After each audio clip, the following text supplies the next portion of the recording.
Hello friends, welcome to Valli Krishna. ఈరోజు మనం చేయబోయేది కడియం. అంటే ఇది ఆనపకాయతో చేసే కడియం. అంటే దీనికి కావాల్సిన ఐటమ్స్ చూద్దాం. ఆనపకాయ, మజ్జిగ, శనగపిండి, ఆవాలు, మెంతులు, ఎండుమిరపకాయ, వాము, కరివేపాకు, పచ్చిమిర్చి, అల్లం, 2 స్పూన్లు వరిపిండి. ఆనపకాయ ఇలా తురుము పెట్టుకోవాలి. ఇప్పుడు ఏం చేయాలో చూద్దాం. ఇప్పుడు దీన్ని ఒక బౌల్లో వేసుకొని దీనికి ఇలా పిండితే వాటర్ వస్తుంది. ఆ వాటర్ తీసేసి ఈ వాటర్ వచ్చింది ఇలా పిండుకుంటే ఇది పక్కన పెట్టుకుందాం. ఇది మళ్ళీ యూజ్ చేసుకోవచ్చు. ఇప్పుడు ఇది ఇలా వచ్చింది కదా, దీంట్లోని అల్లం, పచ్చిమిర్చి ఇలా కసాబిసా దంచుకొని అది వేసుకుందాం. సాల్ట్, వరిపిండి 2 చెంచాలు, శనగపిండి 1/2 కప్పు, కొంచెం శనగపిండి ఇంకొంచెం పడుతుంది. ఇది కలుపుకుందాం. వామ్ 1 స్పూన్ ఇందులో వేసుకుందాం. ఇప్పుడు ఇది ఇలా రెడీ అయ్యింది. ఆయిల్ పెట్టి చేసుకుందాం. ఇక ఆయిల్ పెట్టుకున్నాం. మూకుడు పెట్టుకొని ఆయిల్ వేడెక్కిందా లేదా అని వేసాను. ఇలా జస్ట్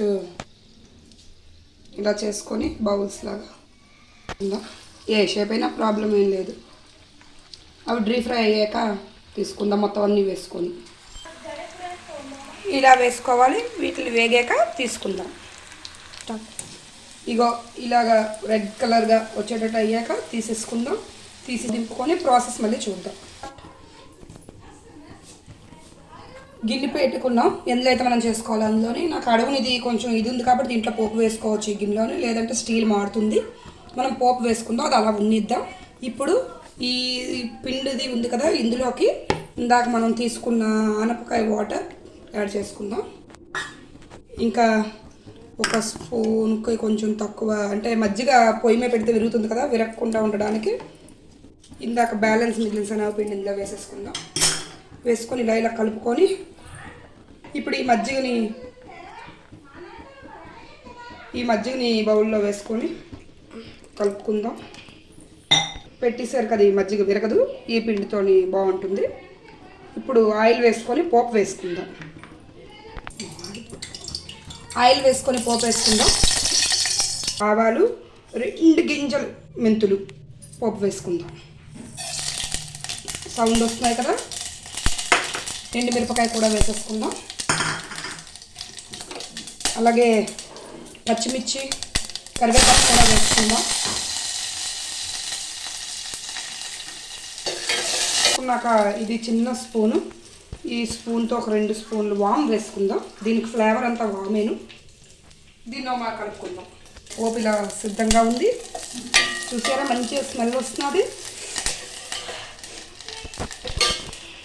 ఈ మజ్జిగని ఇందులో వేసేసుకొని కూడా యాడ్ చేసుకుందాం. కొంచెం 1 గ్లాసు మజ్జిగ తీసుకుంటే 1 గ్లాస్ వాటర్ యాడ్ చేసుకుందాం. ఇందులో సాల్ట్ వేసుకుందాం. రుచికి సరిపడా సాల్ట్, చిటికెడు పసుపు వేసుకుందాం. చిటికెడు పసుపు వేసుకొని దీన్ని ఒక 5 మినిట్స్ మరగనిద్దాం. ఇంకో ఇది ఇలా పొంగొచ్చింది, ఇలా తయారయ్యింది. ఇప్పుడు ఇవి అందులో వేసుకొని 5 మినిట్స్ వేసి దింపేద్దాం. ఇలా వేసేసుకుందాం. 5 మినిట్స్ అన్నాను, 5 మినిట్స్ గట్ట కాదు, జస్ట్ ఇలా వేసి 1 నిమిషంలో కట్టేద్దాం. ఎక్కువగా ఉడికితే ఇవి విడిపోతాయి. ఇలా వేసేసి కట్టేద్దాం. ఇవి పీల్చేస్తాయి, ఆల్రెడీ మజ్జిగ కదా పీల్చేస్తాయి. కొత్తిమీర ఇలా వేసేసి మనం దీన్ని దింపేద్దాం. ఎంతో రుచికరమైన మజ్జిగ కడియం, ఆనపకాయతో కూడిన కడియం రెడీ అయినది. ఓకే ఫ్రెండ్స్, స్టవ్ ఆఫ్ చేసేద్దాం. బాయ్. మళ్ళీ కలుద్దాం ఇంకో కొన్ని వీడియోలతో. Like, share, comment and subscribe. పక్కనే ఉన్న బెల్ ఐకాన్ని క్లిక్ చేస్తే మా వీడియోస్ మీకు